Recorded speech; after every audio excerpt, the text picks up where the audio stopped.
Get your hood rat hands off the wheel before I break them. Officer Dawson ripped Alexis Ward's door open, metal shrieking as he dragged her onto the gravel shoulder. Riker shoved her forward, his palm crushing the back of her neck as he muttered, "Women like you don't belong behind the wheel of cars like this." Dawson's taser buzzed inches from her, the electric snap louder than the passing traffic. "Don't look away," he hissed, gripping her chin.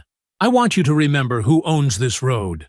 When he cocked his fist to strike, Alexis's punch connected first, sharp and explosive, freezing every witness mid-breath. None of them knew they'd just swung on a Delta Force commander. Before we go any further, comment where in the world you are watching from and make sure to subscribe, because tomorrow's story is one you don't want to miss. Commander Alexis Ward eased her SUV down the winding Georgia highway, the late afternoon sun casting long shadows through the pine trees.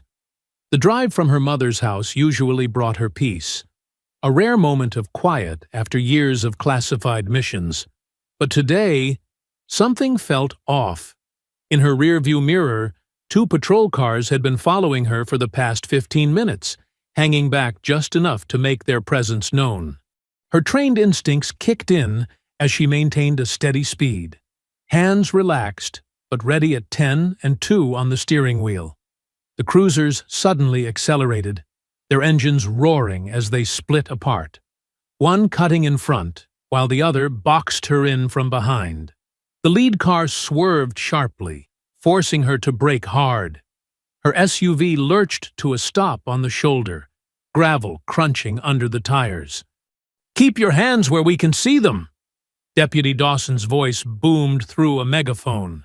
He emerged from the lead car, hand already on his holster. Deputy Riker approached from the other side, his face twisted in a sneer. Alexis lowered her window just 3 inches, enough to communicate, but maintain protection. "Is there a problem, officers?" Dawson's face reddened as he stormed up to her window. "When a woman like you drives a car this nice, it's stolen. Get out before we remove you ourselves." Her jaw tightened, but she kept her voice steady. "This is my vehicle. I have registration and— Did I ask you to talk?" Dawson grabbed her door handle, yanking it open. "Out! Now!" Years of combat training screamed at her to react, but Alexis forced herself to move slowly, deliberately. She stepped out with her hands raised slightly, her military-honed senses cataloging every detail. Dawson's aggressive stance, Riker's position behind her, the 3rd officer now approaching from the backup car. "Face the vehicle, legs spread." Dawson grabbed her shoulder, shoving her hard against the SUV. The impact knocked the breath from her lungs. "This is unnecessary," she stated calmly. "I'm a military officer." Riker's knee slammed into her ribs, cutting off her words. "Shut your mouth. You people always have excuses." The search was nothing more than an excuse for brutality. Rough hands patted her down with intentional force, lingering inappropriately. Alexis's combat instincts flared with each violation, but she remained still, analyzing their positions, waiting. "Not so tough now, are you?" Dawson twisted her arm behind her back, pushing it up until pain shot through her shoulder. "Time to learn some respect." The 3rd officer circled around, cracking his knuckles. "These types never learn respect until you teach it to them." Alexis felt the cold metal of a taser press against her neck. Dawson's breath was hot on her ear as he growled, "Maybe this will help the lesson stick." "You really don't want to do that," she said softly, her tone carrying a weight of absolute certainty. Dawson laughed. "Oh yeah? Watch me." The taser crackled to life. In that instant, everything changed. Before the electrodes could make contact, Alexis moved. Her elbow shot backward with crushing force, catching Dawson in the solar plexus. As he doubled over, she pivoted, using his momentum to throw him face first into the SUV's hood. Riker lunged, reaching for his baton. Alexis dropped low, sweeping his legs out with a practiced move that sent him crashing to the asphalt. The third officer charged in, but she was already moving. She caught his wild punch, redirected his energy, and sent him flipping over her hip. He landed hard, the impact driving the air from his lungs. Dawson staggered up, blood streaming from his nose. He grabbed for his weapon, but Alexis was faster. 2 precise strikes, one to his wrist, another to his knee, left him howling on the ground. Riker tried to get her in a chokehold from behind. She responded with fluid efficiency, gripping his arm and throwing her weight forward. He flew over her shoulder, landing on the hood with a heavy thud that left a deep dent in the metal. The third officer had managed to get to his feet, but the fear in his eyes showed he knew he was outmatched. He rushed her anyway, driven by desperation and wounded pride. Alexis met his charge with controlled violence, a combination of strikes that left him sprawled beside his colleagues. In less than 30 seconds, all 3 officers lay groaning on the pavement. None had managed to land a single effective blow. Alexis stood straight, her breathing calm and measured, as the sound of approaching sirens filled the air.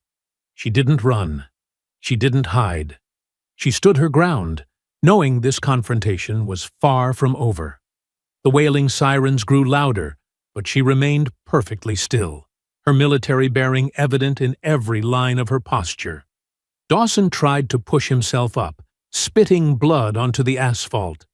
You're gonna regret this." "No," Alexis replied quietly, watching the first backup units appear on the horizon. "I'm not the one who's going to have regrets about today." The sun was sinking lower now, painting the sky in deep oranges and reds. The same Georgia highway that had promised a peaceful drive home had become a battlefield, one that would soon draw more combatants. As the sirens grew closer, Alexis stood ready, knowing that this was only the beginning of a war she never wanted but would not back down from. Lieutenant Briggs's cruiser screeched to a halt at the scene, its headlights cutting through the growing dusk. The car door slammed with enough force to make the younger officers flinch. Briggs emerged like a storm cloud, his face purple with rage as he surveyed his injured men scattered across the asphalt. "What in God's name happened here?" he bellowed, his voice echoing off the pine trees. His eyes locked onto Alexis, who stood perfectly still, her military bearing unchanged. Dawson pushed himself to his knees, still wheezing. She attacked us, Lieutenant. We were conducting a routine stop and—" "Routine?" Alexis's voice cut through the air like steel. "You dragged me from my vehicle without cause, assaulted me, and attempted to tase me." Briggs stormed toward her, his hand white-knuckled around his baton. "You shut your mouth. I've got 3 good officers down because of you." "Good officers don't assault civilians," Alexis replied evenly. The baton came whistling through the air without warning. Most people would have been caught completely off guard, but Alexis had seen the tension in his shoulder, the slight shift in his weight. She stepped inside the arc of his swing, deflecting the baton with her forearm while staying just out of his reach. Briggs snarled, launching into a series of wild strikes. Each attack met empty air as Alexis moved with practiced efficiency. She didn't attack. She simply wasn't where his baton tried to be. Her control was perfect, her movements precise. "Stand still!" Briggs roared, his face growing redder with each failed attempt. "Like your officers made me stand still." Alexis's voice remained calm, even as she redirected another blow. "While they kicked me? Searched me?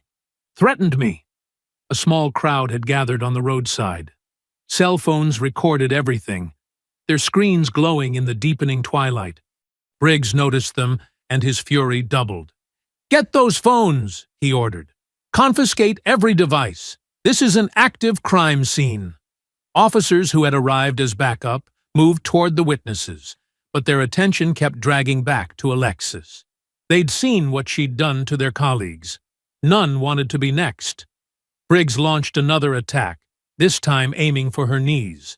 Alexis caught the baton mid-swing. For a moment, they stood locked together, his raw anger against her disciplined strength. Then she twisted, using his own momentum to send him stumbling forward. The baton clattered to the pavement. She could have ended him there. One strike to the back of his head, another to his kidney. He'd left himself completely open. Instead, she stepped back, hands raised slightly. "That's enough, Lieutenant. We both know this stop was illegal." "Illegal?" Briggs straightened up, trying to mask his heavy breathing. "The only thing illegal here is assaulting police officers. Take her down, now!"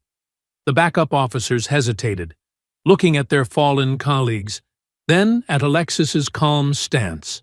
Fear warred with duty on their faces. "I won't resist," Alexis said clearly, keeping her hands visible. "But everyone here knows what really happened." Two officers finally approached, their movements stiff with tension.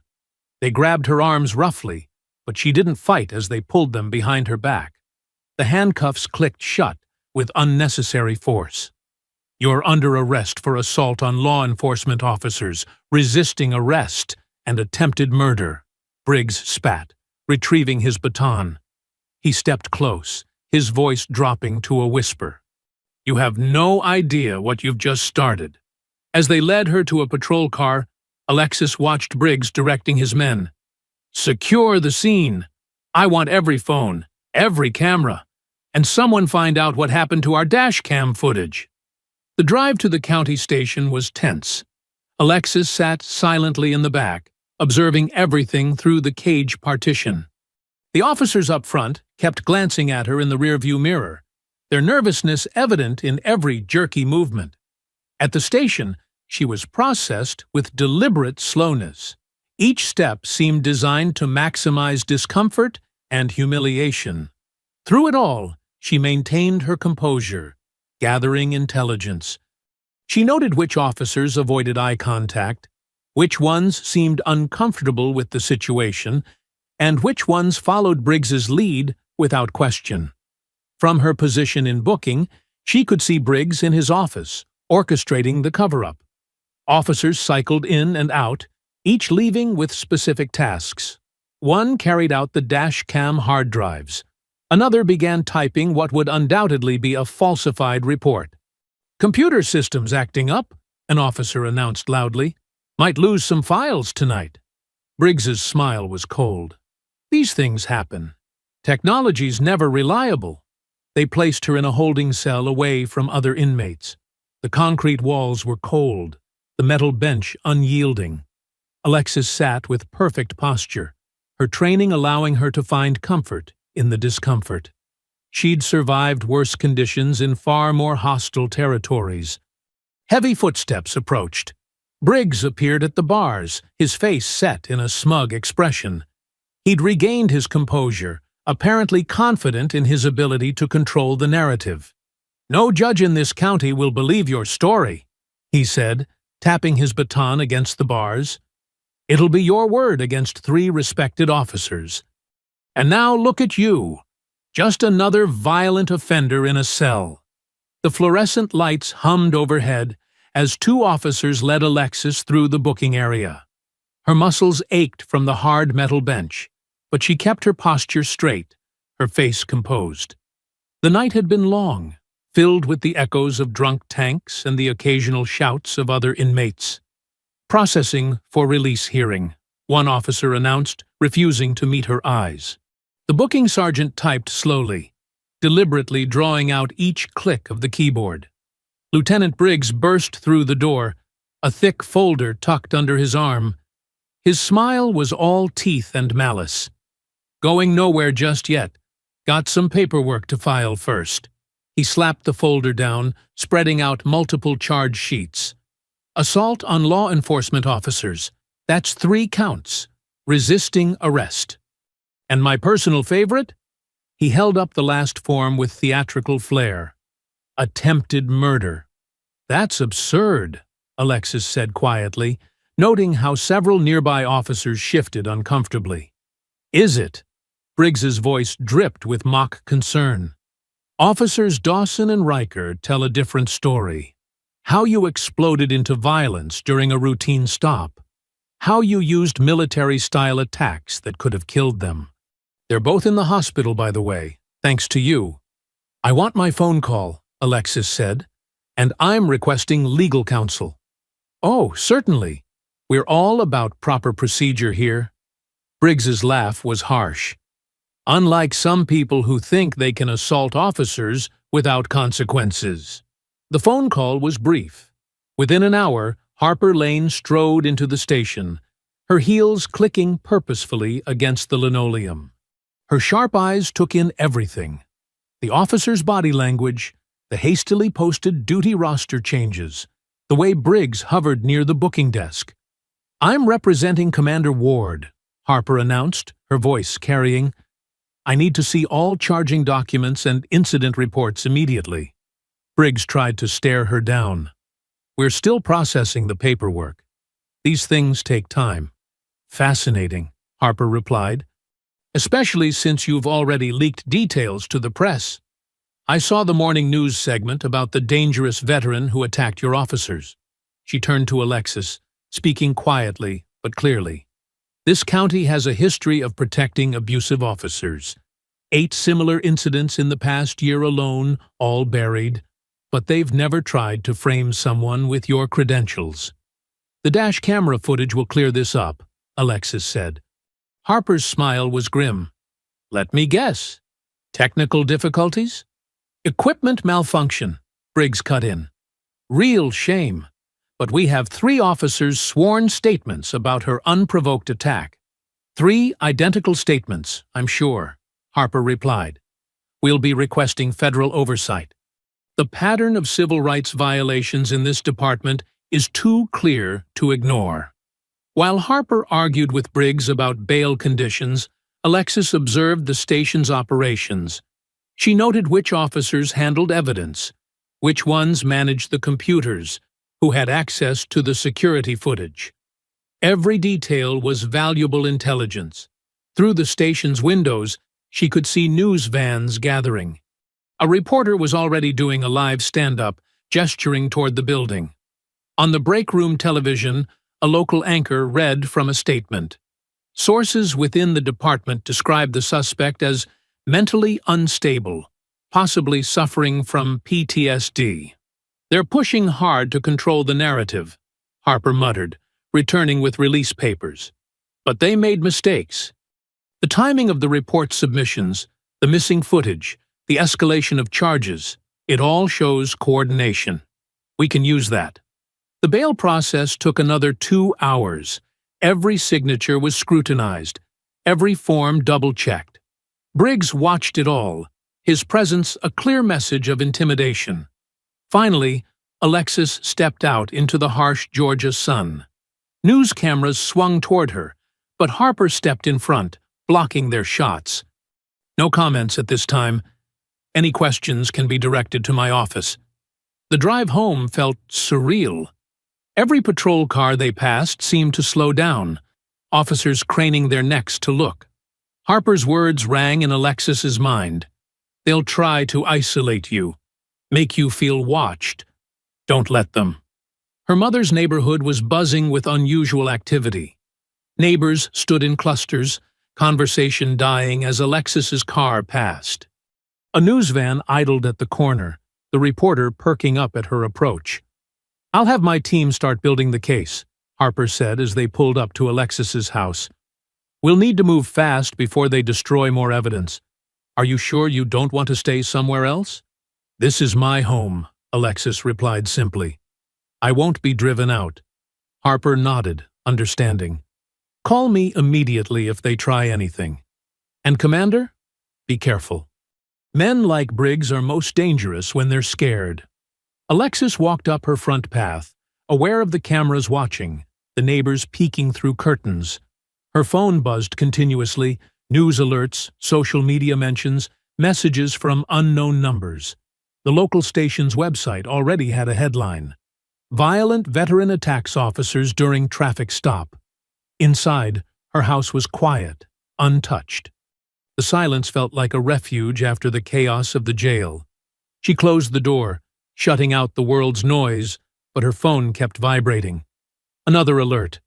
Police union demands maximum charges in officer assault case. Alexis placed the phone face down on her counter. They wanted her to feel overwhelmed, isolated, afraid, but they didn't understand who they were dealing with. She'd faced worse odds in places where there were no rules, no cameras, no legal recourse. Here, at least, there was a system, corrupt as it might be, that could be made to work. She looked at her reflection in the kitchen window, seeing the soldier she'd always been. No, she wouldn't be intimidated. Not by Briggs, not by his corrupt department, not by their media manipulation. They had started this fight thinking she was an easy target. They were about to learn just how wrong they were. The morning sky hung low and threatening as Alexis backed out of her driveway.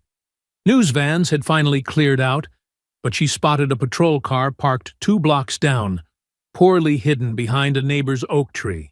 They weren't even trying to be subtle anymore. Her phone buzzed with a text from Harper. "Meet at office ASAP. Federal contact agreed to hear us." Alexis checked her mirrors, noting another cruiser that had pulled out behind her 3 turns back. They were getting sloppy with their surveillance, which meant they were getting desperate. The parking garage near Harper's downtown office loomed ahead, its concrete levels rising like a fortress in the gray morning light. Alexis chose the 3rd level, away from the scattered cars on the lower floors. As she pulled into a space, her trained instincts registered multiple details: the echo of boots on concrete, the reflection of movement in parked car windows, the deliberate positioning of vehicles near the exit ramp. She stepped out of her car, keys in hand.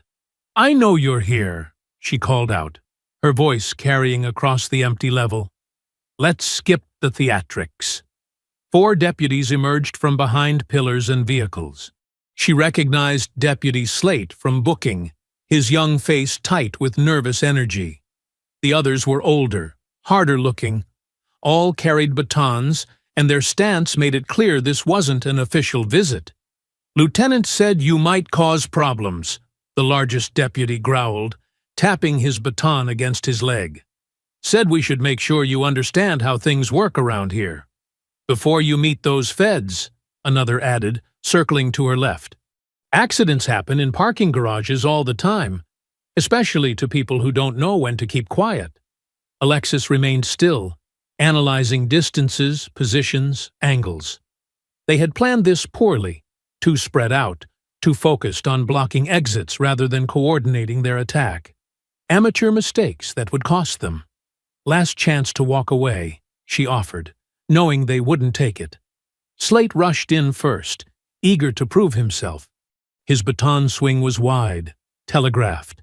Alexis stepped inside his reach, redirecting his momentum into a parked sedan. The impact dented the door and left him gasping. The others attacked together, but without coordination. Alexis moved between concrete pillars, using the structure itself as both shield and weapon. A baton struck concrete where her head had been.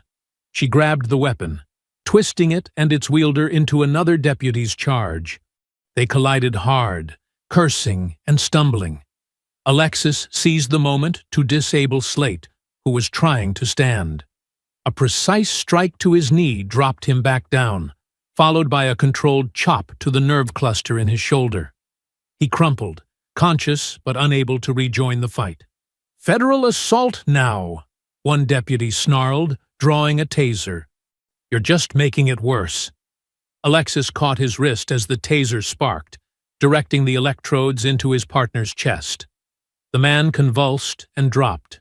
Before the taser-wielding deputy could react, she slammed his arm against a pillar, sending the weapon clattering across the concrete.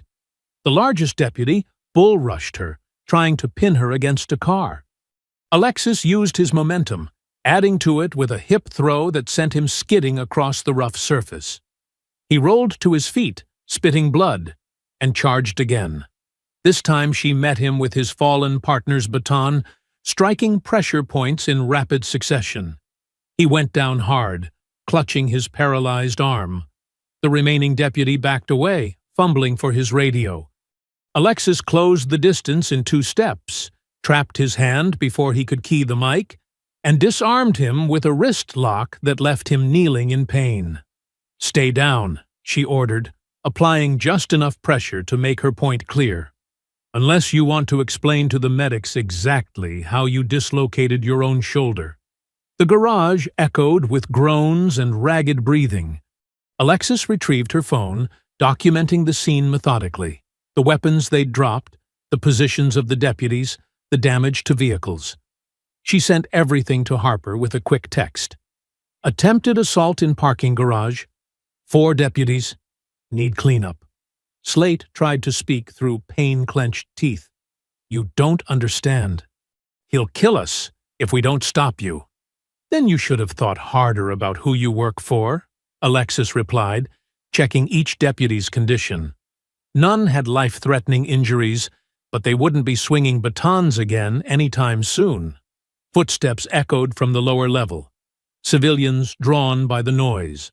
Someone was already on the phone with emergency services, their voice carrying, "There's fighting in the parking garage. Send police!" Alexis collected the dropped weapons, arranging them clearly for photographs. More evidence of their attempted ambush. More proof of the department's desperation. The first hints of sirens wailed in the distance as she walked calmly toward the exit ramp. The deputies remained where they had fallen, perhaps finally understanding the magnitude of their mistake. Their groans and curses followed her down the concrete passages. She moved steadily, unhurried, her breathing controlled. The garage's shadows gave way to gray daylight. The sirens grew louder, approaching from multiple directions. Soon, this level would be swarming with first responders, and more of Briggs's corrupted force. But she had accomplished what she needed. The attack was documented. The deputies were neutralized without permanent injury. And most importantly, they had proven how far the department would go to silence her. The rising wind carried the sound of more sirens as Alexis emerged onto the street. Red and blue lights reflected off nearby buildings. She took out her phone to update Harper on her delayed arrival, her fingers steady as she typed. The afternoon sun cast long shadows through Harper's office windows as Alexis sat across from her attorney's desk. Files and photographs from the parking garage incident were spread between them, each image a testament to the morning's violence. "They're spinning this faster than I expected," Harper said, tapping a freshly printed news article. "Look at this headline, 'Unstable Veteran Attacks Officers in Parking Structure.' They're painting you as someone who seeks out confrontation." Alexis leaned forward, scanning the article. Her jaw tightened at the quotes from anonymous department sources describing her as a threat to public safety. They moved quickly. "Briggs is smarter than he looks," Harper admitted, shuffling through more papers. "He's already been to the DA's office. My contact there says he spent 2 hours with Marston this morning, right after the garage incident. Let me guess, they're expediting the charges?" Harper nodded grimly. "Marston's calling it a matter of public safety. They're trying to fast-track your prosecution before we can gather more evidence of their corruption." Alexis stood, pacing the length of Harper's office. The carpet muffled her steps as she moved past the law degrees and civic awards adorning the walls. "They're desperate. Those deputies this morning. They were scared. Not just of me, but of Briggs. One of them said Briggs would kill them if they failed. That tracks with what I've been hearing." Harper pulled out another file. 3 complaints in the last year about officers claiming they were forced to falsify reports. All dismissed, of course. But there's a pattern of intimidation within the department. "We need to go higher," Alexis said, stopping at the window. Below, pedestrians moved along the sidewalk, unaware of the corruption festering in their community. Federal oversight. I have a contact at the Justice Department, Daniel Cross. He specializes in department-wide corruption cases. Harper picked up her phone. He's been looking for a way into this jurisdiction for months. Your case might be exactly what he needs. Make the call, Alexis agreed. But Briggs will retaliate as soon as he knows we're reaching out to the feds. He's already retaliating. Harper pulled up an email on her computer. Just got this from a courthouse clerk. Briggs called an emergency meeting with his senior deputies an hour ago. Closed door, no records. Planning their next move. My source says Briggs was livid. Kept talking about containing you before you could do more damage. One deputy suggested backing off, letting things cool down. Harper's expression darkened. Briggs threatened his family. Alexis absorbed this, her military training helping her process the escalating threat. He's showing weakness. Strong leaders don't need to threaten their own people. But wounded animals are the most dangerous, Harper warned. And Briggs has the whole department acting like his personal attack dogs. A knock at the door interrupted them. Harper's assistant entered with more files. These just came from traffic court. They're issuing citations against Ms. Ward's vehicle. Expired registration, improper equipment, missing plates. All fabricated, Harper said, scanning the documents. They're trying to build a paper trail, make you look like a chronic offender. Small-time intimidation, Alexis observed. They're throwing everything they can think of, hoping something sticks. It's more than that. Harper spread out the citations. They're establishing a pattern. Each citation gives them an excuse to pull you over. They're setting up future confrontations. Alexis studied the papers, noting how each violation had been carefully crafted to appear legitimate. They're learning. This morning they tried brute force. Now they're using bureaucracy as a weapon. Which is why we need federal involvement immediately. Harper reached for her phone again. Cross can freeze these citations, prevent them from filing more. But we have to move fast. How long until he can get here? If I reach him today? Maybe 48 hours. But that's 2 days Briggs can use to escalate things further. Alexis nodded, already formulating contingency plans. I'll be ready. They won't catch me off guard again. There's something else. Harper hesitated, then pulled out one final document. Briggs filed a motion to revoke your bail, claiming you're a danger to his officers. Judge Whitman is reviewing it now. Whitman? Isn't he the one who golfs with Marston? Every Sunday. Harper's expression was grim. The system here is a closed loop, Alexis. They protect each other, cover for each other. Breaking that loop won't be easy. It never is. Alexis gathered her things, preparing to leave. But systems like this have weak points. We just have to find them. The drive home was tense, Alexis constantly checking her mirrors for patrol cars. But the department seemed to be keeping their distance. For now. As she pulled into her driveway, the setting sun painted her house in deep orange and shadow. The citations were taped to her front door, multiple sheets fluttering in the evening breeze. A pointed reminder that they could reach her anywhere, even here. Alexis removed them one by one, noting how official they looked, how carefully they'd been crafted to appear legitimate. Standing in her doorway, she studied her quiet street. Somewhere out there, Briggs was planning his next move. More deputies were being pressured into corruption. More innocent people were at risk of becoming targets. What had started as a simple traffic stop had evolved into something much larger. This wasn't just about defending herself anymore. It was about exposing a system that had rotted from within, about protecting a community that didn't even realize how deeply the corruption ran. The evening air grew cooler as darkness crept in. Alexis stood motionless, citations in hand, feeling the weight of the fight ahead. Dismantling an entire corrupt system wouldn't be quick or easy, but she had faced worse odds before. The neon beer signs cast a sickly glow across the parking lot of O'Malley's bar as Alexis pulled in. The sun was setting behind the building, painting the sky in deep purples and oranges. She'd chosen this time carefully. Shift change meant maximum off-duty officers would be present. O'Malley's had been a cop bar for decades. The wooden sign above the door was weathered, barely legible in the growing darkness. Alexis took a deep breath, centered herself, and pushed through the heavy door. The effect was immediate. Conversations died mid-sentence. Heads turned, eyes narrowed. The place reeked of stale beer and hostility. At least 15 off-duty officers occupied various tables and bar stools, all now laser-focused on her presence. Alexis moved with deliberate calm to the bar, feeling the weight of their stares. The bartender, a heavy-set man with graying temples, approached with visible reluctance. "Water," she said simply.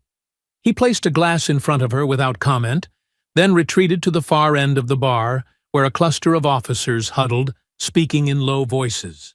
Alexis didn't turn around. She didn't need to. The mirror behind the bar gave her a perfect view of the room. Deputy Riker sat at a corner table with 4 other officers, his face flushed from alcohol. His voice carried clearly across the now quiet space. "Told Briggs not to worry about it. Judge Whitman's got his back. Been that way since they were rookies together." One of his companions glanced nervously in Alexis's direction. Riker laughed, louder now, clearly wanting her to hear. "What's she gonna do? That dashcam footage is gone. Briggs made sure of it himself, stayed late to wipe everything clean. No evidence means her word against ours, and we all know how that plays out in Whitman's court." Alexis took a slow sip of water, memorizing details. The mirror showed 3 officers by the pool table beginning to move, positioning themselves between her and the exit. Their movements were clumsy. They'd been drinking heavily. She stood, turning to face Riker's table. The bar grew even quieter, tension crackling in the air. Each step toward his table echoed against the wooden floor. "That footage showed everything, didn't it?" she asked calmly. "That's why Briggs was so eager to destroy it." Riker's face twisted with anger. "You got some nerve coming in here." "Just confirming facts," Alexis said. "Like how Judge Whitman takes bribes to dismiss cases against corrupt officers." One of the drunk officers from the pool table grabbed her shoulder. "Time for you to leave." Alexis didn't move. "Take your hand off me." "Or what?" A second officer moved in, breath heavy with whiskey. "You're outnumbered here." "Last warning," Alexis said quietly. The third officer lunged, trying to grab her arm. Alexis shifted, redirecting his momentum. He crashed into a table, sending glasses shattering across the floor. The first officer swung a wild punch. She blocked it easily, using his own force to spin him into the second attacker. They stumbled, cursing. One grabbed a chair, swinging it like a club. Alexis stepped inside his reach. The chair splintered against the bar as she took him down with a precise strike to the solar plexus. He crumpled, gasping. The remaining officers attacked together, coordinating despite their drunkenness. Alexis moved with fluid efficiency, never wasting motion. One swing left a dent in the wall where her head had been a moment before. She countered with an elbow strike that dropped the attacker to his knees. The last officer backed away, eyes wide with fear. Behind her, she heard chairs scraping as other cops stood. But no one moved to help. They'd seen what happened to the first 3. "The footage," Alexis said, turning back to Riker. "Briggs deleted it personally?" Riker's face was pale now, the alcohol bravado gone. "You're crazy, coming here like this. Answer the question." "Yeah," he spat. He wiped everything. Security footage, too. Spent 2 hours making sure nothing survived. Happy now? Extremely. Alexis surveyed the room. Several officers had phones out, recording. Perfect. More evidence for Harper. Anyone else want to add anything about Judge Whitman's special relationship with the department? Silence answered her. The 3 officers she'd disabled were still on the floor, moaning softly. Behind the bartender had disappeared, probably calling for backup. "Then we're done here." She moved toward the exit, maintaining awareness of every person in the room. No one tried to stop her. They watched with a mixture of fear and fury as she reached the door. The night air felt cool against her skin as she stepped outside. Stars were beginning to appear in the darkening sky. She could hear sirens in the distance, the cavalry finally responding to the bartender's call. But they were too late. She had what she needed. Alexis pulled out her phone, already composing a message to Harper about Briggs personally destroying evidence and Judge Whitman's corruption. The pieces were falling into place. Each confrontation revealed more of their network, more proof of how deep the rot went. The bar door opened behind her. A voice called out, thick with pain and rage. "This isn't over!" She didn't bother turning around. Their threats were empty now, born of desperation and wounded pride. The real fight wasn't with drunk officers in a bar. It was with the system that protected them, the corrupt officials who enabled their behavior. Alexis got into her car, watching in the rearview mirror as more officers stumbled out of O'Malley's. They looked lost, their illusion of untouchable power shattered, along with that chair. She started the engine, already focusing on the next step. The evidence was destroyed, but now she had witnesses who'd admitted to its destruction. It wasn't ideal, but Harper would know how to use it. The sirens grew louder as she pulled away from the bar, leaving behind a scene of broken furniture, bruised egos, and the first real cracks in the department's wall of silence. The morning sun cast long shadows across the empty road as Alexis headed toward Harper's office. Her phone, propped on the dashboard, displayed a carefully organized summary of last night's revelations at O'Malley's. The recorded confessions about Briggs and Judge Whitman would blow this case wide open. A flash of white and blue in her rearview mirror caught her attention.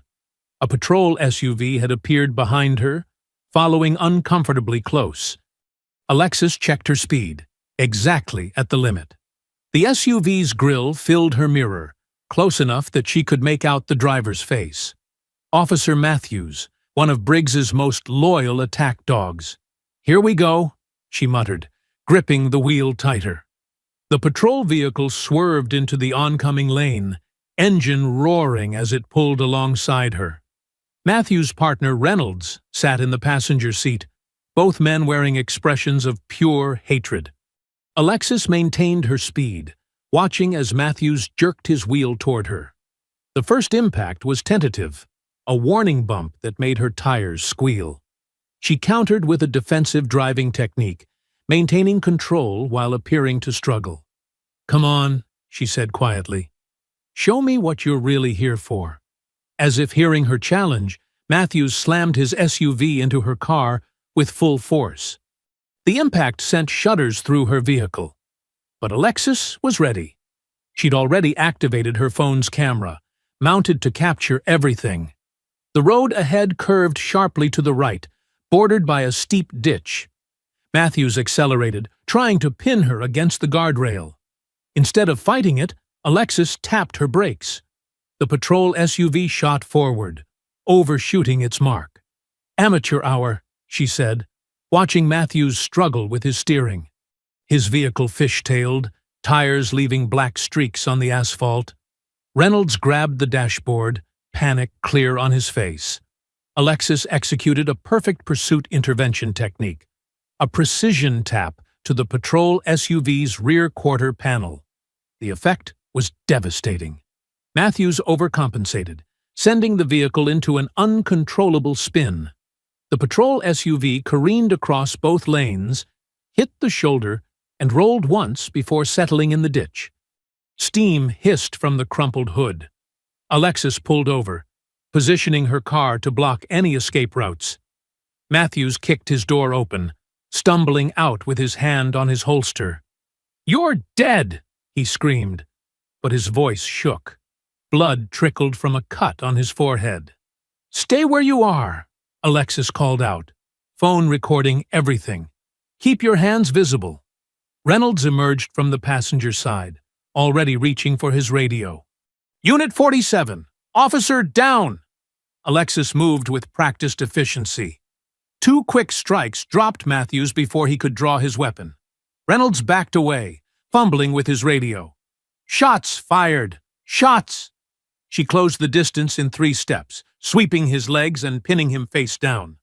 "No shots fired," she said calmly, securing his arms. "Just like there was no reason for you to try running me off the road." "Briggs will kill you for this," Matthews groaned from where he lay. "Add that threat to the recording," Alexis replied, checking both officers for serious injuries. Finding none, she used their own handcuffs to secure them to their vehicle's push bar. The whole encounter had lasted less than 2 minutes. Alexis returned to her car, reviewing the footage. Every second was clear. The unprovoked attack, their attempts to cause a fatal crash, and Matthews's final threat. She created multiple backups, sending copies to Harper and the federal tip line she'd been given. Steam continued rising from the patrol SUV's mangled hood. The front axle was clearly broken, and fluid leaked steadily into the dirt. Both officers stared at her with a mixture of hatred and fear as she prepared to leave. "You know what the difference is between us?" she asked them. "I could have killed you both easily. Instead, you'll live to face consequences."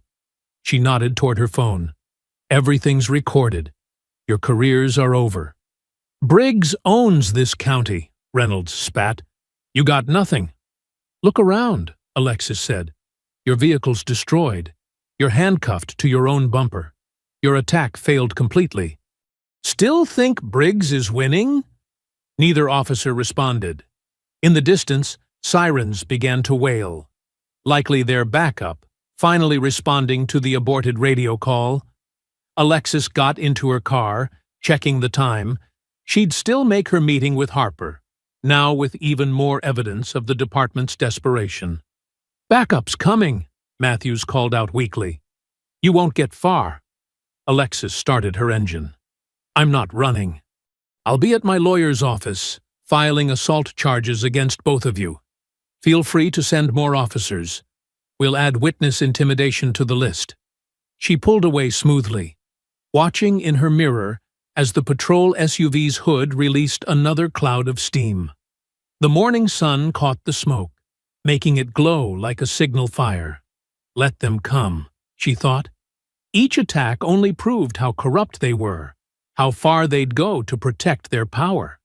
The sirens grew louder behind her, but Alexis maintained exactly the speed limit. Her phone buzzed.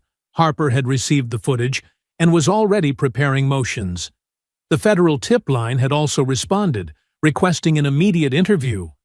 The road stretched ahead, empty now except for the approaching police cars in her mirror. Their desperate attack had failed, just like every other attempt to silence her. More importantly, they'd proven exactly what she'd been saying. This wasn't about one traffic stop or a few bad officers.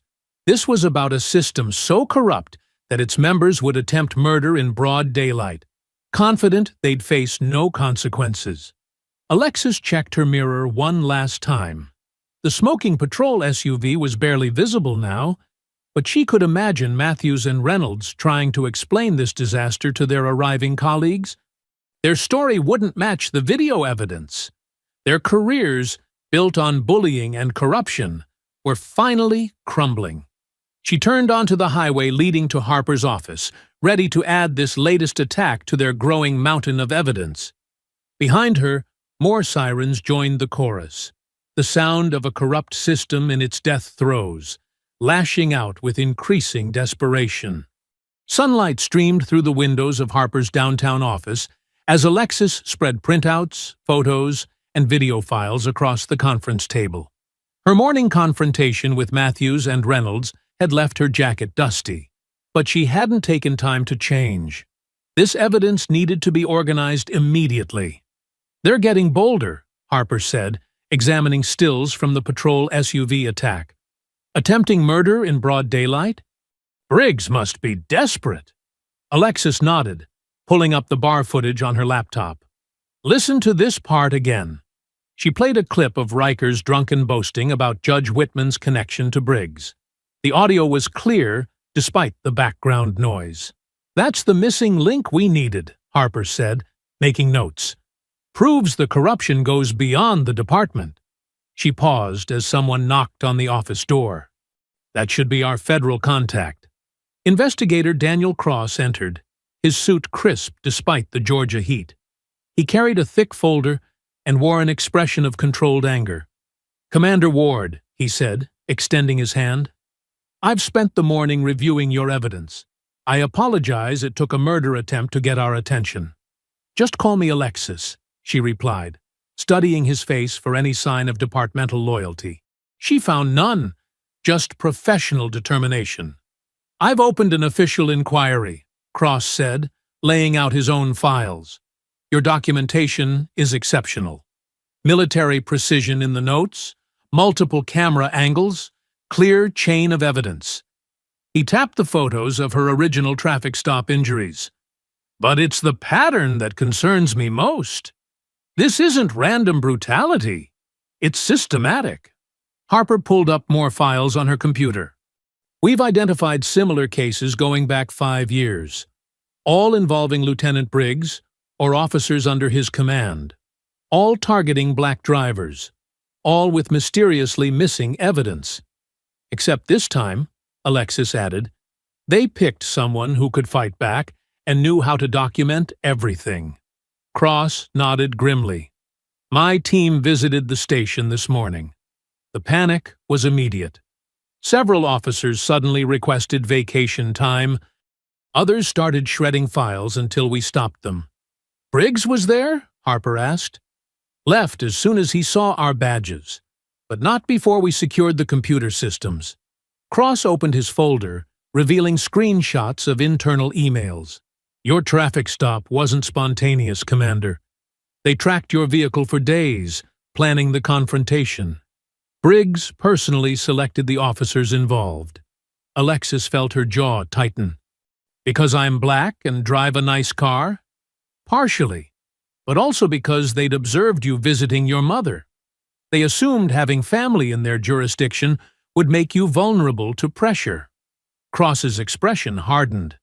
They've used similar tactics before, threatening relatives to force victims into silence.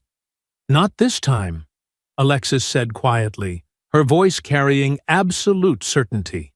Harper's phone buzzed. She checked it and frowned. Briggs is already responding to the federal presence. He's called an emergency press conference for this afternoon.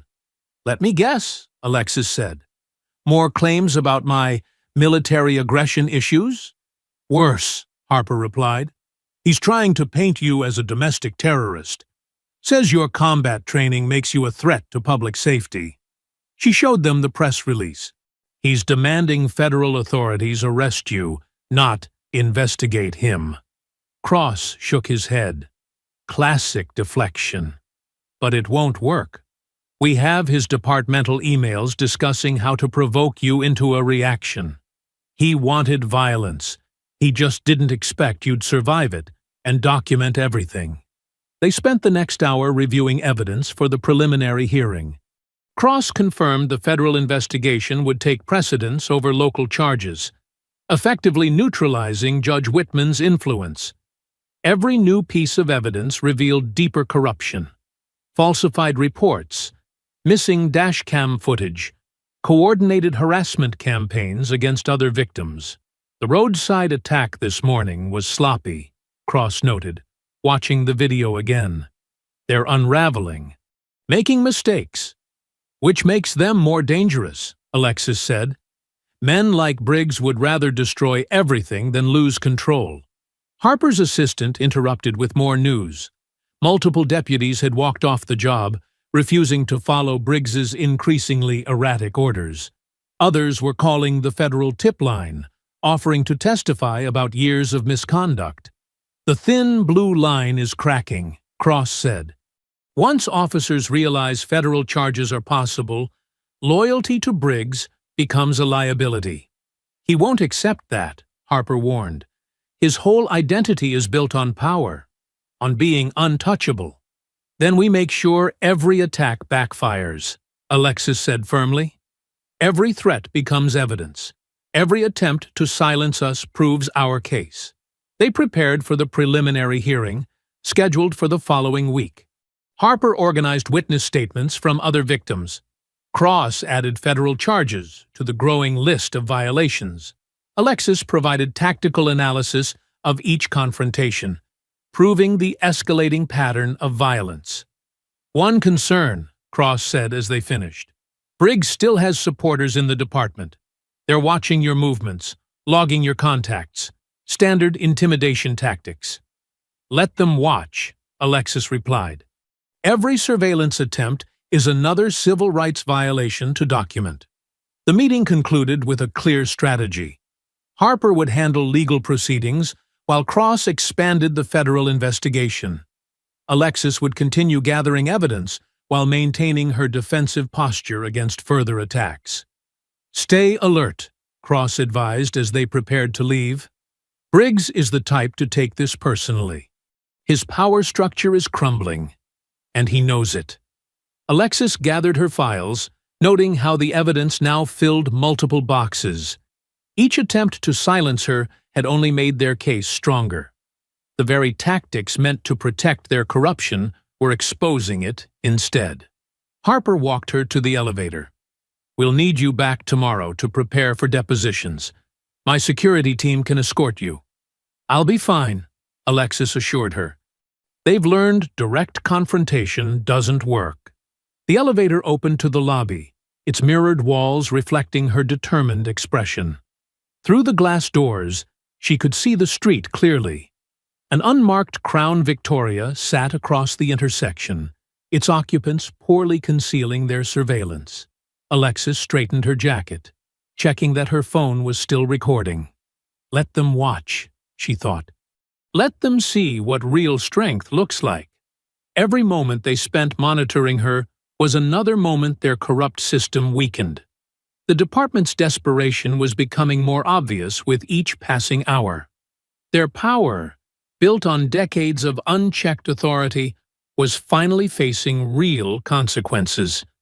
And Alexis intended to see those consequences through to the end. The wooden benches creaked under the weight of spectators as Alexis entered the crowded courtroom. Every seat was filled, with people standing against the back wall. News of federal involvement had drawn reporters, civil rights activists, and countless citizens who'd experienced similar abuse. Harper walked beside her, briefcase filled with evidence. Investigator Cross sat at a separate table, his presence adding federal weight to the proceedings.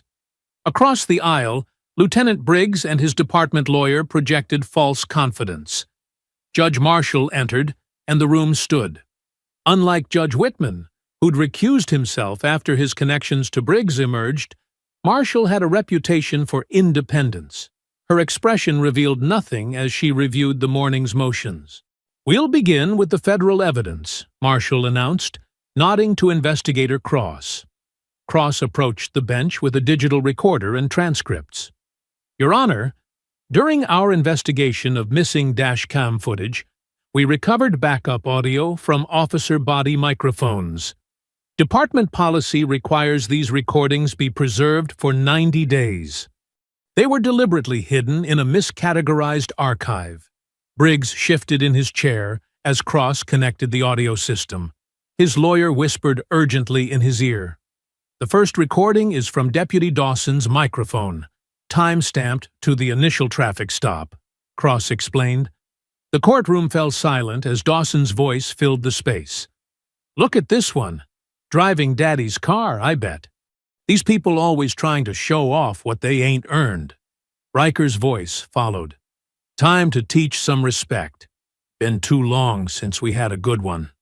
The racial slurs that followed made several spectators gasp. The recording captured their approaching footsteps, the aggressive commands, and most crucially, their discussion of using force before any interaction occurred. Dawson. Watch this. Gonna make her squirm. Riker. Just don't leave marks where cameras can see. You know the drill. Harper stood. Your Honor, this proves premeditation. The officers plan to use excessive force before any contact with my client. The department lawyer objected, claiming the recordings could have been altered. Judge Marshall overruled immediately. The Federal Forensics Lab has authenticated these recordings, Cross stated. We have continuous audio from multiple officers' devices. He played another clip, the moment they dragged Alexis from her vehicle. The sounds of impact were clear, along with their taunting comments about putting her in her place. The recording captured Alexis's calm warnings, followed by the distinct buzz of Dawson's taser. Several jurors visibly recoiled at the officer's language and threats. Even Judge Marshall's neutral expression cracked slightly.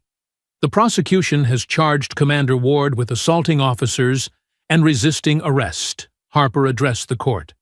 These recordings prove she acted in self-defense against an orchestrated attack motivated by racial bias.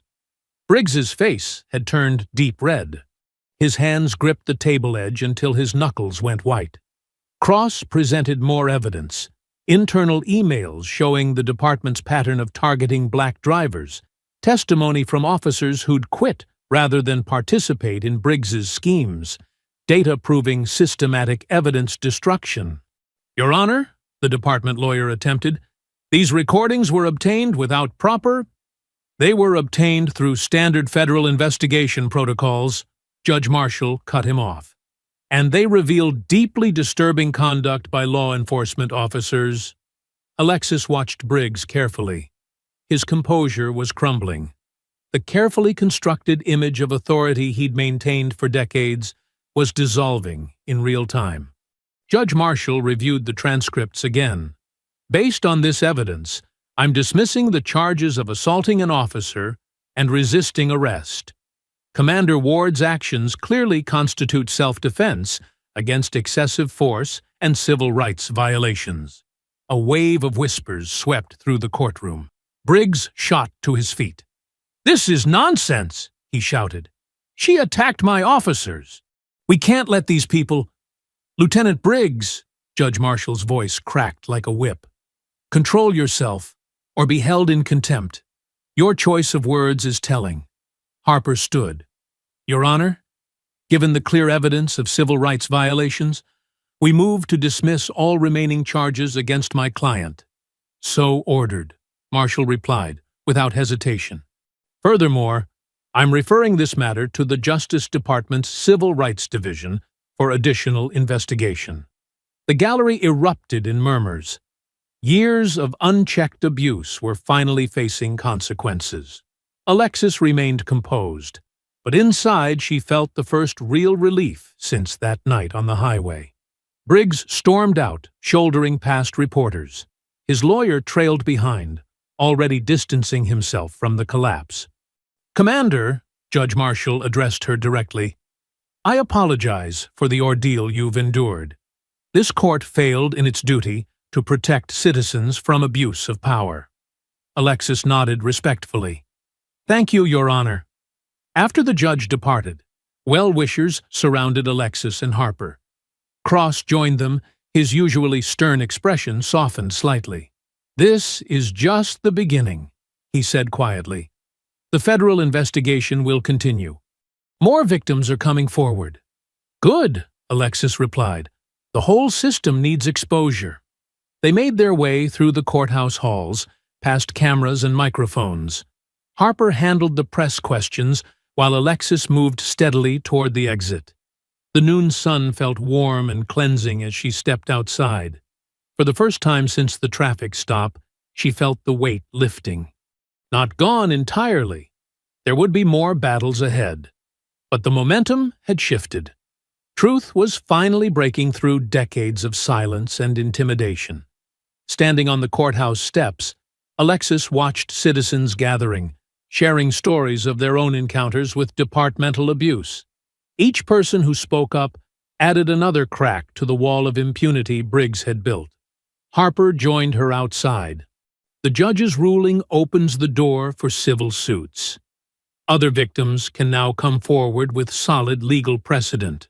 Alexis nodded, feeling the warm breeze and watching more community members arrive to show support. The system's power had always depended on isolation, making each victim feel alone and helpless. That isolation was breaking down, replaced by unity and determination. The sunset painted long shadows across Alexis's driveway as she pulled in, her shoulders finally relaxing after weeks of tension. The courthouse victory felt substantial, like the first real crack in Briggs's armor. She collected her jacket and briefcase, allowing herself a small smile. Inside, she kicked off her shoes and poured a glass of water, replaying Judge Marshall's words. The validation felt good, but more importantly, it opened doors for others to come forward. Maybe the system could change, even if slowly. Her phone buzzed, her mother's number lighting up the screen, but it wasn't her mother's voice that came through. It was her neighbor, Mrs. Taylor, speaking in panicked tones. "Alexis! They're here! 4 patrol cars! They're going into your mama's house right now." The glass slipped from Alexis's hand, shattering on the kitchen tile. "What? Who's there?" "The sheriff's department. They're saying something about obstruction charges, evidence tampering. Your mama was just sitting on her porch. They're being so rough with her." Alexis was already moving, grabbing her keys. "Call Harper's office. Tell them exactly what's happening." "I'm on my way." She hadn't made it to her car when her phone exploded with notifications. News alerts, text messages, social media tags, all carrying variations of the same headline. Delta Force commander's violent past exposed. Questions about mental stability. Her hands went cold as she opened the first link. There was her service photo, alongside carefully selected mission details that had been twisted to paint her as unstable and dangerous.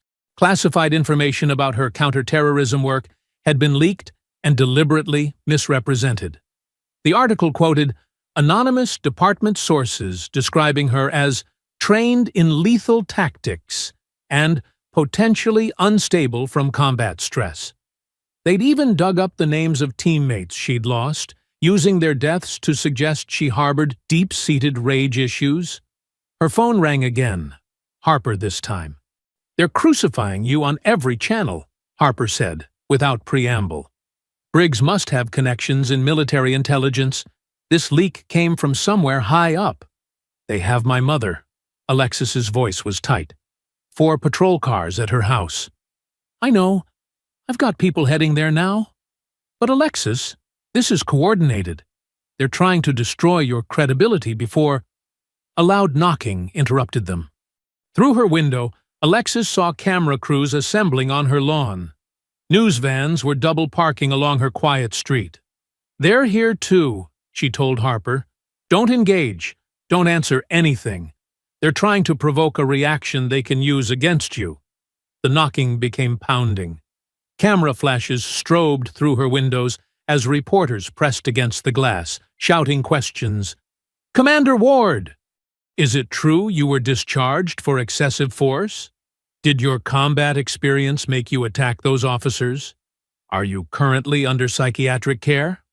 Alexis moved away from the windows, her tactical training kicking in as she assessed sightlines and vulnerabilities. The house felt suddenly exposed, like a target under a spotlight. Her phone lit up with another call. Mrs. Taylor again. "They put her in handcuffs, Alexis." "Your mama's crying, but they won't let me near her. They're saying she destroyed evidence, but she ain't done nothing." Alexis's hands clenched. "Is she hurt?" They grabbed her arms so rough. She kept asking for her heart medicine, but they wouldn't let her get it. "Stay with her if you can. I'm sending my lawyer." More pounding at her door, more shouted questions. Her phone buzzed constantly with news alerts, each headline worse than the last. "Decorated commander or dangerous vigilante. Violence follows. Ward, pattern of aggressive incidents. Sources, Ward's unit suffered heavy losses under her command." She moved through her darkening house, switching off lights to make it harder for cameras to see inside. The reporter's questions became more pointed, more provocative. Did losing your team make you snap? Were the officers right to fear for their safety? Should someone with your training be allowed to live freely? Alexis's phone buzzed with a text from Harper. Your mother's being processed at county jail. Briggs himself signed the warrant. Working on bail now. Another text followed. Warning. They're painting you as unstable. Want you to react badly. Don't give them anything. Alexis sank onto her couch in the darkness, feeling the walls closing in. Everything she'd built, every sacrifice she'd made. Briggs was twisting it all into ammunition. Her service, her losses, her dedication to protecting others. He'd turned them into weapons against her.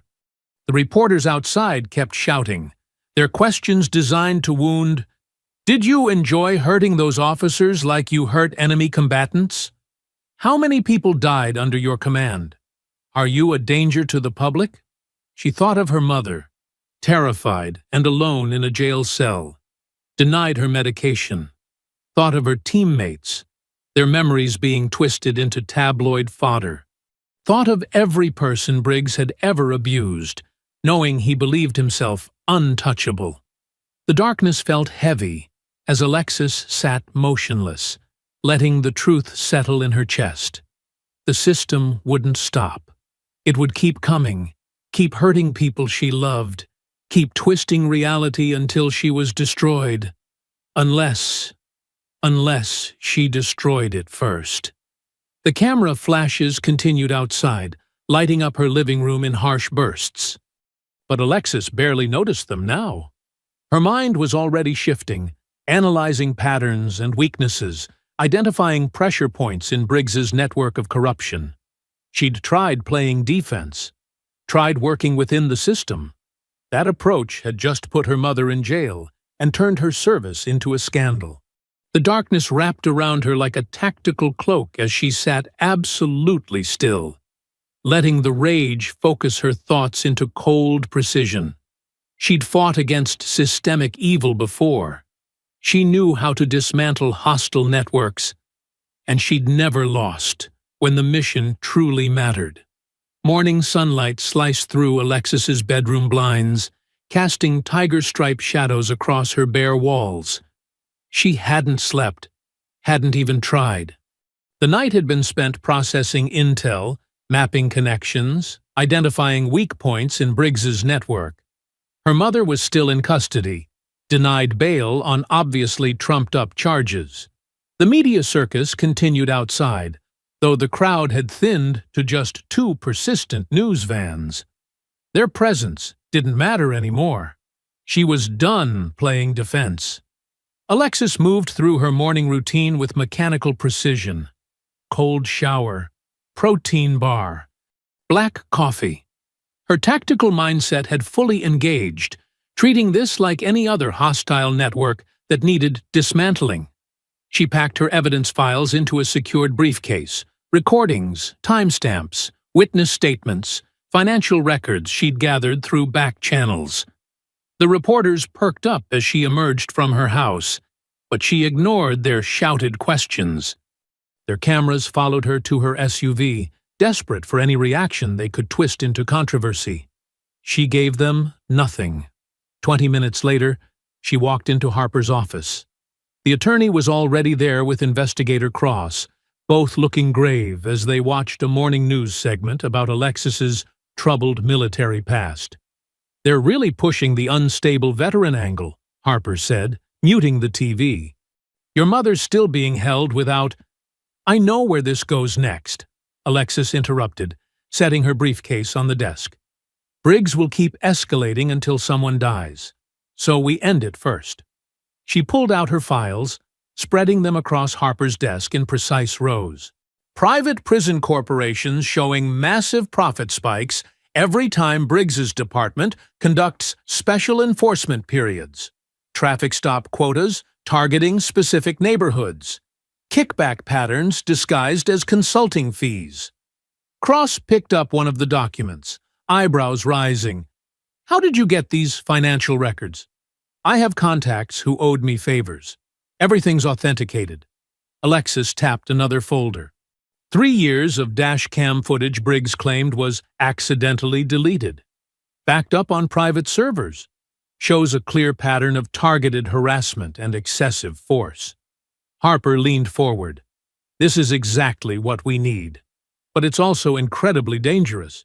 These corporations have serious political influence." "They also have a serious paper trail," Alexis said. "Names, dates, dollar amounts. Enough to trigger multiple federal investigations." She turned to Cross. "That's where you come in." The investigator nodded slowly, still scanning the documents. This level of coordination between law enforcement and private prisons, it's systemic corruption. But Alexis, if we move on this, they won't just try to discredit you. They'll try to eliminate you. They already are. Alexis's voice was steel. "But now we have proof of why. Show them how much money they're making off false arrests. Show them the kickback patterns. Show them everything." Harper spread out more files, her legal mind already building cases. "We'll need protection for witnesses. Several of these officers might flip if offered immunity." "Already handled," Cross said. "I've got a task force on standby. But timing is crucial. If Briggs realizes we have all this, he'll burn everything and run," Alexis finished. "That's why we trigger him first. Make him react without thinking." She pulled out a final file. Surveillance photos showing Briggs meeting with prison executives in private locations. He's already paranoid. When these hit the media, he'll assume someone in his inner circle betrayed him. He'll make mistakes. Harper looked concerned. "He'll also become more dangerous. You're literally threatening his entire power structure." "Good." Alexis's voice was cold. "Let him feel threatened. Let him gather his most loyal thugs. Let him think he can still solve this with force." She checked her watch. "In fact, he's probably already planning something." Cross straightened. "You think he'll make a direct move against you?" "I'm counting on it. But this time, we control where and when." Alexis pointed to a map showing an abandoned impound lot on the edge of town. "It's isolated, no civilians, limited escape routes, and our surveillance shows his deputies using it for unauthorized meetings." "Perfect place for an ambush," Cross said grimly. "Exactly. So we leak my location through his informants. Let him think he has one last chance to silence me before these files go public." Alexis's eyes were focused and lethal. "He'll bring everyone who's compromised, everyone who can't afford an investigation." Harper shook her head. "It's incredibly risky. Even with your training, it's necessary." Alexis cut in. "We need them all in one place, making one last criminal act we can document. Clean, clear evidence of conspiracy." Cross studied her for a long moment. "You're talking about using yourself as bait. I'm talking about ending this completely." She met his gaze. "Your task force can't move until we have absolute proof of criminal intent. I'll get you that proof." They spent the next hours refining the plan. Harper coordinated with trusted reporters to prepare the financial exposure. Cross positioned surveillance teams. Alexis walked them through tactical scenarios, entry points, likely reactions. The sun tracked across the sky as they worked. Alexis kept one eye on her phone, watching for news about her mother. The jail was still denying visits, claiming security concerns. By late afternoon, their sources confirmed movement in Briggs's camp. Deputies were being quietly contacted. Vehicles were being moved to the impound lot. The trap was being set, exactly as Alexis had predicted. Darkness fell as she parked a block from the lot. Through her windshield, she could see multiple vehicles already gathered inside the fence. More headlights approached from side streets. Briggs was assembling his force. Alexis checked her phone one last time. A text from Cross. "Surveillance in position. Still time to wait for backup. She didn't respond. Instead, she stepped out into the cool night air, her boots silent on the cracked pavement.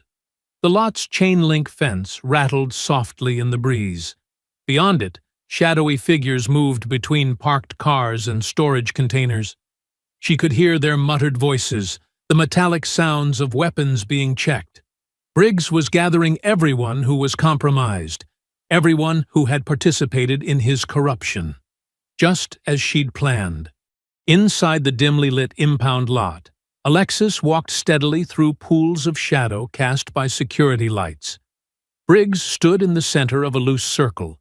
Nearly a dozen deputies spread out around him. The air was thick with tension and the metallic smell of old cars. "You just couldn't let it go," Briggs called out, his voice echoing off container walls. "Had to keep pushing until you forced our hand." Alexis scanned her surroundings with practiced efficiency. Stacked shipping containers created urban canyons. Rusted vehicles sat like silent witnesses. Tools and chains lay scattered across oil-stained concrete. Every piece of terrain was a potential weapon or shield. "Nobody leaves here until she's dealt with," Briggs announced to his men. "Permanently." The deputies shifted nervously, checking weapons. Some held batons or lengths of pipe. Others gripped heavy chains. A few had hands hovering near holstered firearms. Their breath fogged in the cold night air. "Last chance to walk away," Alexis said calmly. "Anyone who leaves now stays off the indictment list." A young deputy, barely more than a rookie, took an uncertain step backward. Briggs whirled on him. "You move! Your career is over," he snarled. "Everyone here is committed. No backing out." The deputy froze, fear visible even in the dim light. Alexis logged his position. He'd hesitate in the fight, creating a gap in their circle. "Take her!" Briggs ordered. The first deputy charged forward, swinging a heavy chain. Alexis stepped inside his arc with fluid grace, caught his wrist, and twisted. The chain clattered to the ground as he dropped, crying out in pain. She kicked it away into the darkness. That broke the tension. Deputies rushed her from multiple angles, weapons raised. Alexis moved like water, each motion flowing into the next. A baton strike whistled past her head as she ducked. She caught the attacker's arm, using his momentum to throw him into two others. Metal rang against metal as a pipe hit the container behind her. Alexis spun, drove her elbow into the deputy's solar plexus, then pushed off him to avoid a chain swinging for her legs. The fight expanded, deputies spreading out to surround her. Alexis backed toward a storage container, analyzing angles and distances. 3 deputies approached from the front, trying to pin her. Instead of retreating, she planted one foot on the container's side, pushed up, and grabbed the edge. In one smooth motion, she pulled herself onto the top, gaining the high ground. "Don't let her stay up there!" Briggs shouted. "Get her down!" 2 deputies scrambled up opposite sides of the container. Alexis waited until they were committed to their climb, then stomped hard on one's fingers. He fell back with a yell. The other managed to get one hand on top. She grabbed his wrist and yanked him forward, sending him tumbling across the container's surface. Below, deputies circled like wolves, looking for angles to attack. Some tried throwing tools and debris. Alexis dodged a wrench, letting it clang behind her.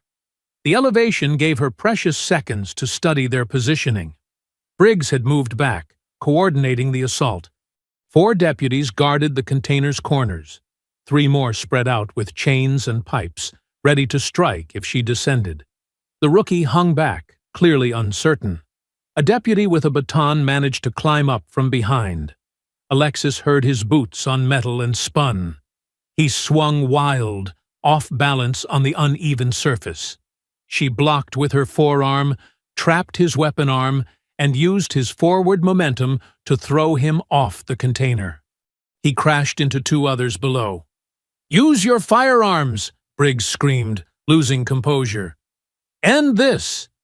The sound of multiple holsters unsnapping echoed through the lot. Alexis was already moving. She ran along the container's edge as the first shots cracked out, bullets sparking off metal. At the corner, she grabbed a hanging chain and swung down, putting the container between her and the armed deputies. In the shadows underneath, she found the chain she'd kicked away earlier. Wrapping one end around her fist, she waited as Boots approached from both sides. The deputies were moving more cautiously now, coordinating their attacks. A baton thrust into the darkness, trying to flush her out. Alexis caught it with the chain, yanked hard, and disarmed its owner. Another deputy dove under the container with a pipe raised. She redirected his strike into the metal above, the impact numbing his hands. Shouts and curses filled the air as more deputies converged. Alexis rolled out from her cover, chain whipping out to tangle one deputy's legs. He pitched forward as she rose, using him as a shield against the others. When two rushed her together, she pushed her captive into them and spun away. The fight shifted through pools of light and shadow. Alexis moved constantly, never letting them pin her down. She used the terrain ruthlessly, slamming attackers into containers, tripping them over debris, forcing them to bunch up in narrow spaces where they hindered each other. The rookie finally worked up his courage and charged with a length of pipe. Alexis disarmed him almost gently, then pushed him away. "Stay down," she advised. "This isn't your fight." He scrambled back, eyes wide with fear and relief. Briggs was shouting himself hoarse, trying to coordinate his remaining forces. Half his deputies were already down, nursing broken bones, twisted joints, or simply unwilling to rise. The others were hesitating, their confidence shattered. Alexis vaulted onto a wrecked car, chain still gripped in one hand. Two deputies rushed her position from opposite sides. She flipped down between them just as they swung, their weapons passing through empty air where she had been. Her boots hit concrete as their momentum carried them forward, and their weapons collided with brutal force, sending both deputies staggering. Alexis swept their legs with a low spin, leaving them groaning on the concrete. She rolled to her feet in the center of the impound lot, where flickering floodlights cast shifting shadows across 8 remaining deputies. "Form up!" Briggs bellowed from behind his men. "Don't let her pick you off." The deputies moved into a loose semicircle, brandishing an array of weapons. 2 held service pistols at low ready. 3 gripped metal pipes, or batons. Another pair had heavy chains, and one clutched a length of rebar torn from construction debris. Alexis's breath came steady despite the exertion. Her eyes tracked each opponent, measuring distances and angles. A broken side mirror from a wrecked car glinted by her foot. She kicked it up casually, catching it by the plastic backing. "Last warning," she called out. "Drop your weapons and walk away." One deputy with a pistol fired without warning. Alexis was already moving, the mirror flashing up to catch the muzzle flash. The bullet sparked off the glass, fragmenting harmlessly. Before he could adjust his aim, she flung the mirror shard like a throwing star. It sliced across his hand, making him drop the gun with a yelp. 2 chain-wielding deputies attacked from opposite sides, trying to tangle her limbs. Alexis dropped and rolled as metal links whistled overhead. She came up with a length of rebar, blocked one chain wrap, and trapped the other against the ground. A sharp tug pulled both deputies off balance. "Behind you!" Briggs shouted. A baton swung for her head. Alexis brought the rebar up in a precise block. The impact shattered the wooden baton, sending splinters flying. She reversed her grip and drove the rebar's end into the deputy's chest, knocking him back, gasping. The second gunman tried to circle for a clear shot. Alexis grabbed the nearest deputy and threw him bodily through a car's windshield. The glass exploded outward, forcing the gunman to shield his eyes. She closed the distance in that split second, stripped his weapon, and cracked the grip across his jaw. "She's not human!" someone shouted. "Shut up and fight!" Briggs roared. The remaining deputies attacked as one, desperation making them reckless. Alexis moved through their assault like water through rocks. A pipe glanced off her shoulder. She caught it, twisted, and sent its wielder sprawling. A chain wrapped her forearm. She yanked its owner into a knee strike that left him retching. Every movement was precise, controlled, but relentless. She used their own weapons against them, turned their attacks into openings. A deputy swung high with rebar. She ducked under, caught his wrist, and guided the metal bar into another attacker's knee. Both went down screaming. The fight spread across the lot as deputies stumbled back, tried to regroup, then charged again. Alexis never stayed still, using the terrain to control engagement distances. She vaulted a hood when they tried to surround her, kicked off a container wall to avoid a wild chain swing, rolled under a pipe strike to sweep another deputy's legs. Sweat gleamed on her skin, but her breathing remained measured. The deputies were gasping, cursing with effort and pain. Their attacks grew wilder, less coordinated. Fear replaced anger in their eyes as she systematically dismantled their numerical advantage. A deputy rushed her with a length of pipe. Alexis caught it mid-swing, twisted it free, and dropped him with his own weapon. Another tried to tackle her from behind. She used his momentum to throw him into a stack of tires. He landed in a tangle of rubber, too dazed to rise. The remaining deputies began backing away, looking to Briggs for guidance. Their lieutenant stood rigid with fury, watching his elite crew fall apart. Years of unchallenged authority crumbled with each defeated officer. Two deputies tried a coordinated attack, one high and one low. Alexis timed her response perfectly.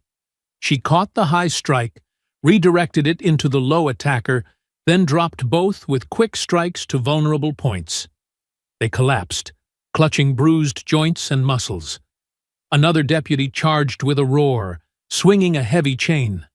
Alexis stepped inside his guard, blocked his arm against her body, and delivered 3 precise hits to nerve clusters. The chain slipped from nerveless fingers as he dropped to his knees.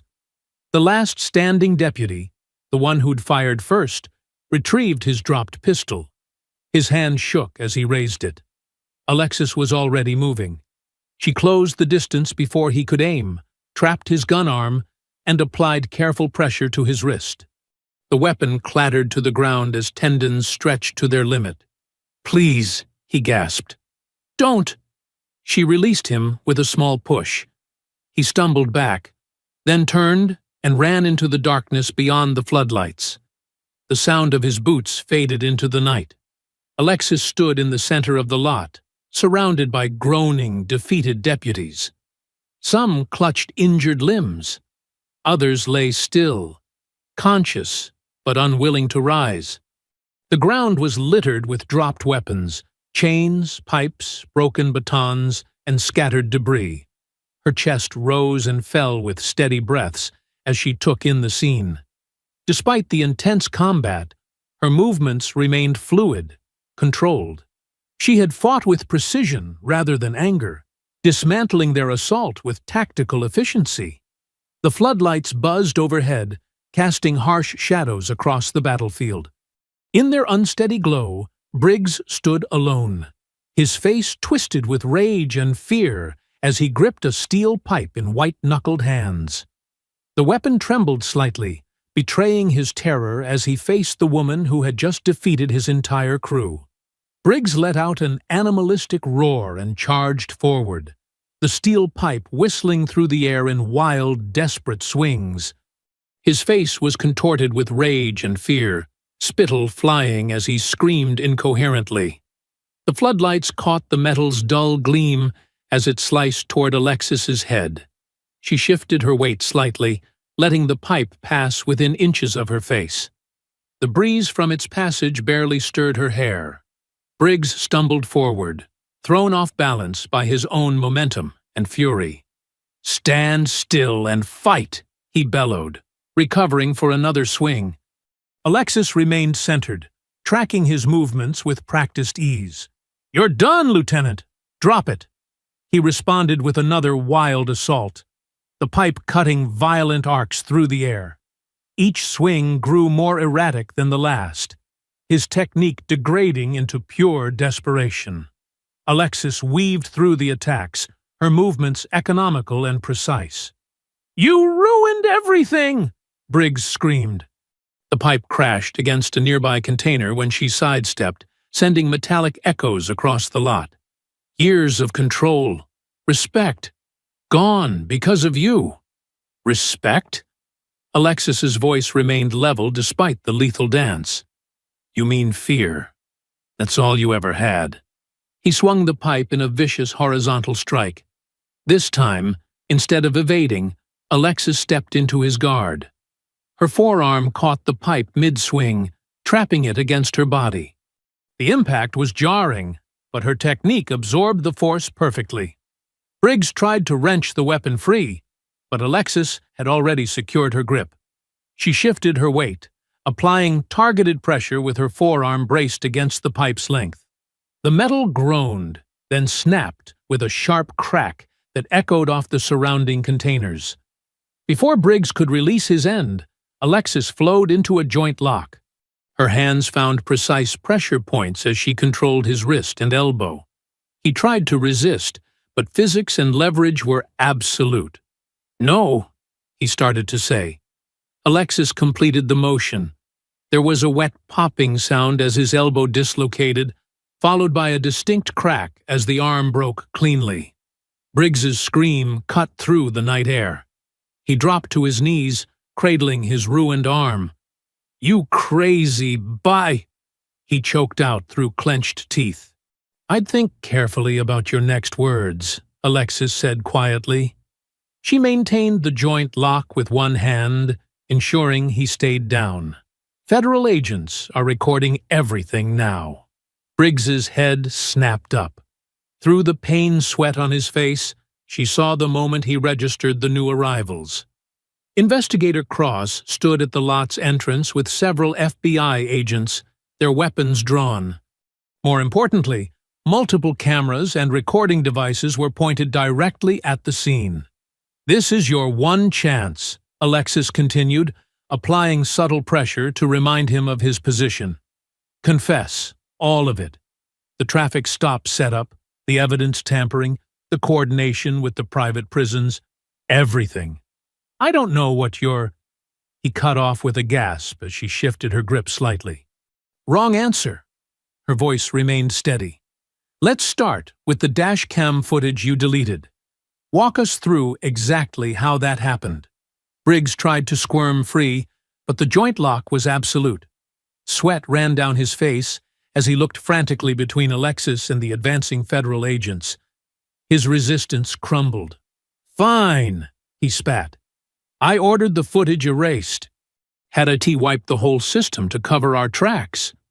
And the reason for the initial stop?" His laugh was bitter, tinged with pain.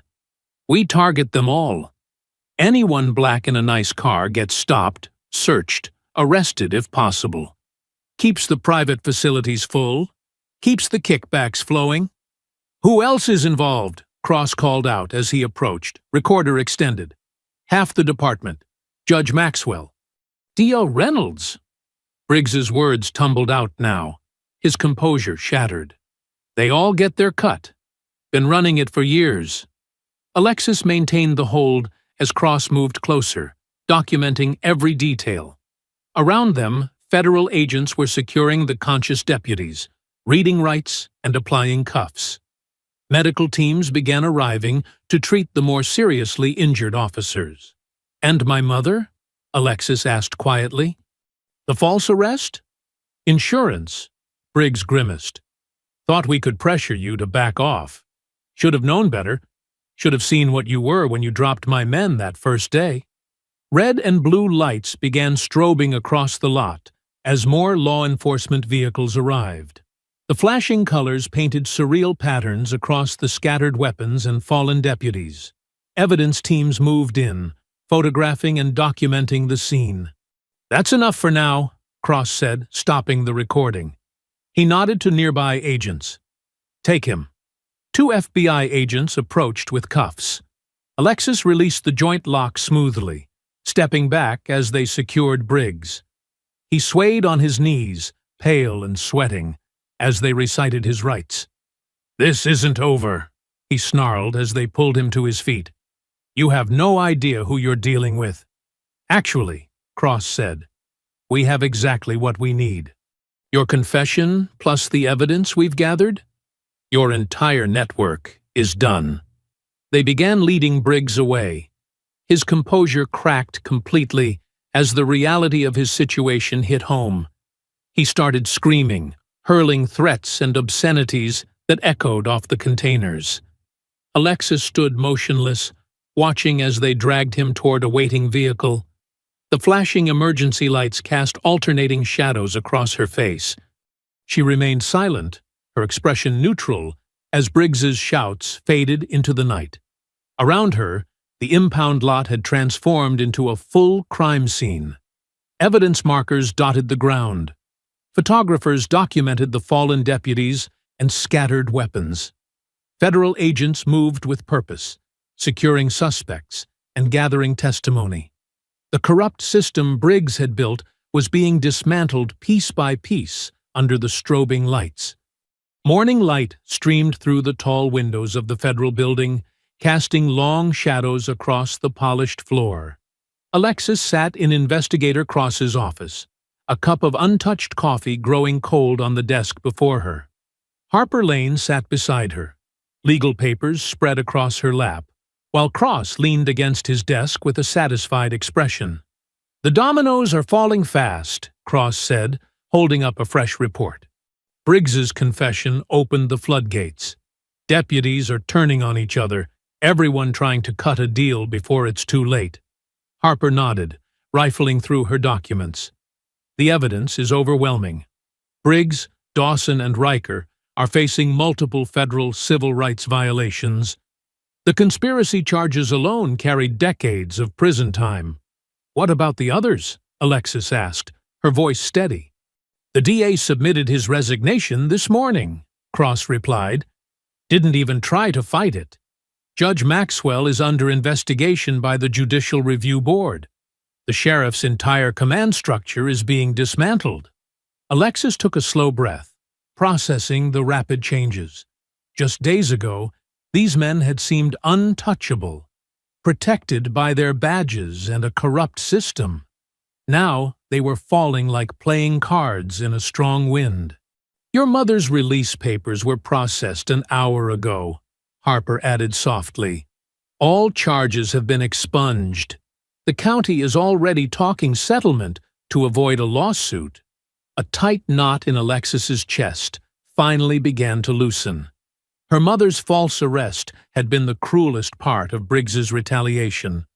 "How is the restructuring looking?" "The FBI is overseeing a complete overhaul," Cross explained. "New leadership, new training protocols, external oversight committees.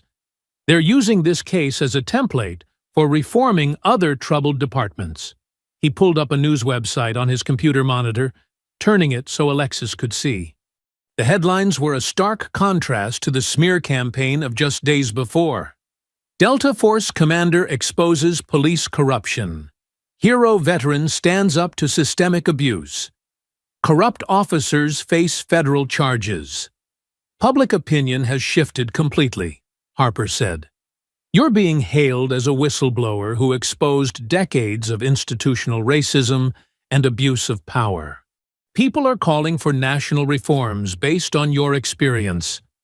Alexis skimmed the articles, seeing her own story reflected back in a new light. The truth had finally broken through the wall of lies Briggs had built. "That's actually why we called you in today," Cross said, straightening up. "The Justice Department is forming a special task force to review and reform use-of-force standards across the country. They want you to head it." Alexis looked up sharply. "Me?" Harper smiled. "Who better? You have the military background, the tactical expertise, and now first-hand experience with police abuse of power. You can speak to both sides of the equation. Your unique perspective could help reshape how law enforcement approaches conflict resolution, Cross added. Help prevent other departments from becoming what Briggs created here. Alexis stood and walked to the window, looking out over the city. The morning sun caught the glass of distant buildings, making them shine like beacons. She thought about that night on the highway, when 2 patrol cars had targeted her simply for being black in an expensive vehicle. How many others had faced similar abuse without her training and resources to fight back? The position would give you real authority to implement changes, Harper continued. Set new training standards, establish accountability measures, create proper oversight systems. You could help ensure no one else has to go through what you and your mother experienced, Cross said quietly. Alexis turned back to face them. Her expression was resolute. When do they need an answer? They're announcing the task force next week, Cross replied. But they're willing to wait for you if you need time to consider. I don't, Alexis said firmly. This is exactly the kind of mission I'm trained for. Identifying threats, developing countermeasures, protecting civilians. The battlefield has just shifted. Harper beamed. I was hoping you'd say that. I already have the paperwork ready. They spent the next hour reviewing documents and discussing initial priorities. The scope of the task force was ambitious, but Alexis felt energized by the challenge. This was a chance to create lasting change. As they wrapped up the meeting, Cross's phone buzzed. He checked the message and smiled. Your mother's processing is complete. She's waiting in the lobby. Alexis gathered her things quickly. The 3 of them rode the elevator down together, emerging into the bright marble lobby where Sarah Ward stood waiting. Her mother's face lit up at the sight of her daughter. They embraced tightly, neither speaking for a long moment. When they separated, both women had tears in their eyes. Ready to go home? Alexis asked softly. Her mother squeezed her hand. More than ready. They walked together through the lobby's revolving doors, emerging onto the courthouse steps. The morning air was crisp and clean, carrying the promise of spring. News crews had gathered, but they kept a respectful distance, allowing the mother and daughter their moment of peace. Alexis took a deep breath, feeling the weight of the past weeks finally lifting from her shoulders. The storm had passed. The corrupt system that had targeted them was being dismantled. More importantly, she now had the opportunity to prevent similar abuse from happening to others. Her mother seemed to read her thoughts. You're going to take that task force position, aren't you? Yes, Alexis replied. Someone needs to make sure what happened to us can't happen again. Sarah nodded proudly. Then you better get to work. There's a lot of fixing to be done. They stood together in the morning sunlight, free at last from Briggs's shadow. The courthouse rose behind them like a massive stone guardian, no longer a symbol of corruption, but of justice restored. For Alexis, it marked not just an ending, but a new beginning, a chance to reshape the very system she had survived. I hope you enjoyed that story. Please like the video and subscribe so that you do not miss out on the next one. In the meantime, I have handpicked 2 stories for you that I think you will enjoy. Have a great day.